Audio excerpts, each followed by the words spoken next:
Hello guys, I'm Ty, which you may know as the Turn City, and welcome to a new segment, or at least a new series or whatever. This is going to be something that I will do either when I feel like it, or when it's in anticipation for a movie. And of course, this is called Back to the Past. And obviously by that title, I'm going to be looking back at the movies from the past, and talk about my feelings on them. Like I said, either if I feel like it, if I feel like not doing a Turn City review, or in anticipation of a movie, you know, something like that.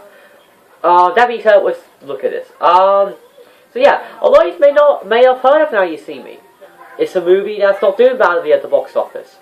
It's a film that's getting a third movie, and critics aren't a fan of it.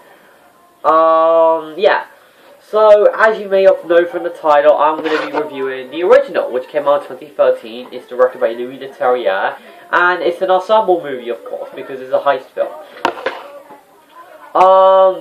So yeah.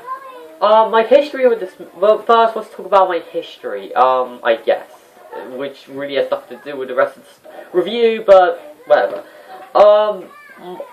To be honest, I didn't know anything about this film's existence, and it's not like I knew about this film's existence just from the second film, but no, it's actually from back in 2013, when this film got released.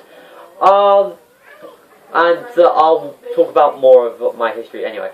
So back in 2012, my brother got 2013, my brother got his copy of Breaking Dawn Part 2, which we'll get into, Anyway, he got it on DVD, he put it on, and that's where I kind of knew of Now You See Me, primarily because of the first trailer.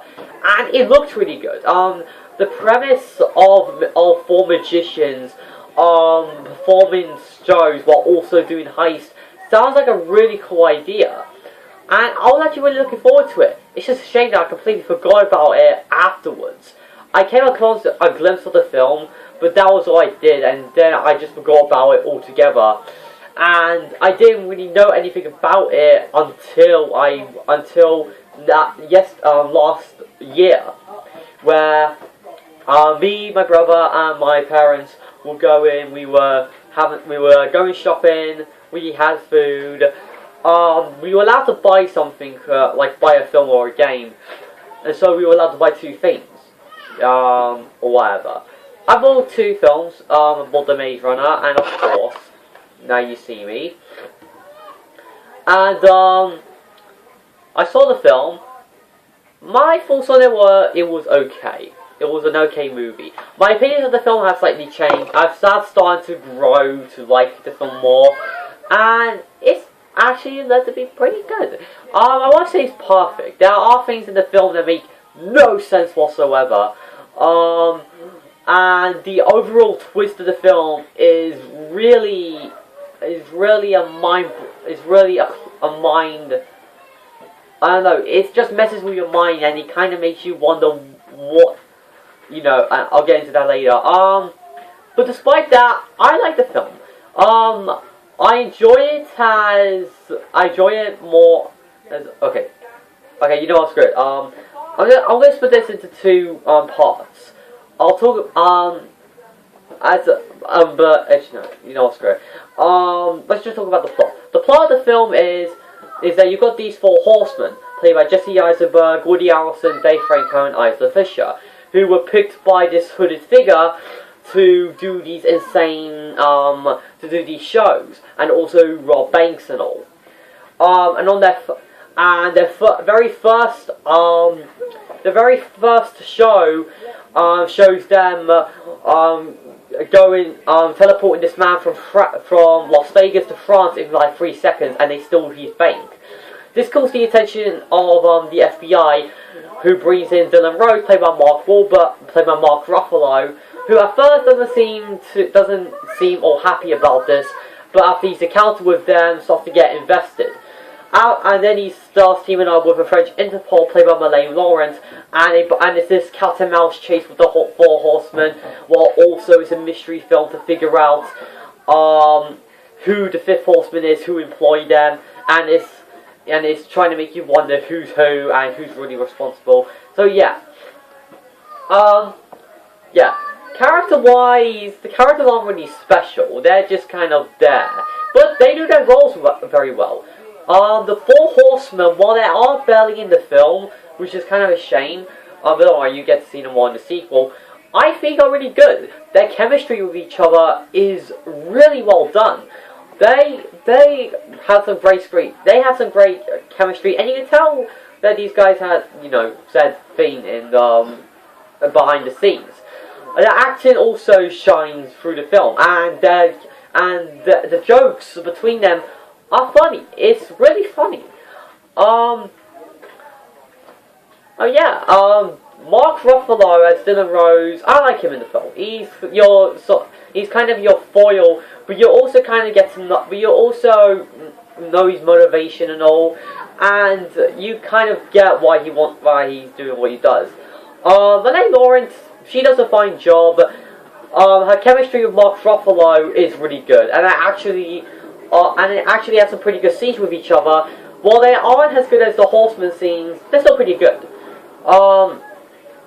Michael Caine, he's Michael Caine, and Morgan Freeman's Morgan Freeman. Their scenes are also good. In fact, whenever these characters interact with each other, that's actually the highlight of the film. And it's actually what helps this movie a little bit more. About the magic tricks. A lot of people seem to complain about them. A lot of people seem to complain about the magic tricks and how unrealistic they are. I don't have much of a problem.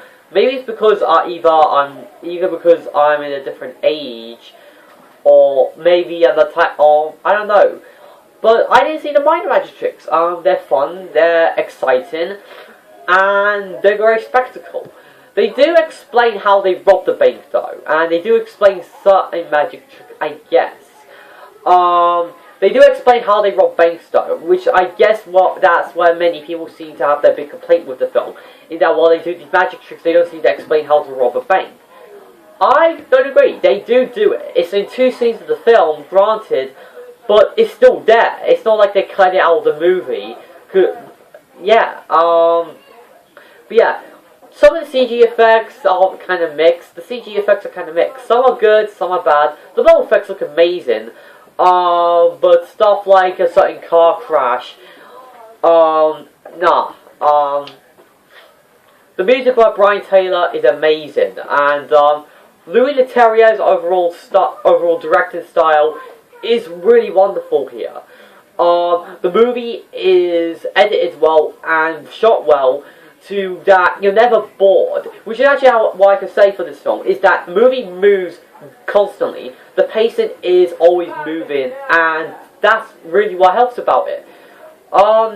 The way they rob the bank, the mystery is interesting, even if it doesn't have much of a very, good twist. And the heist angle is really amazing.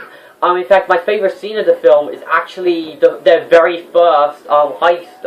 The very first time, where they send this guy from Las Vegas to France. That was the best scene of the film because of the editing and the energy from the characters and the overall way it's shot, and the pacing is so well done that it's just really well done here.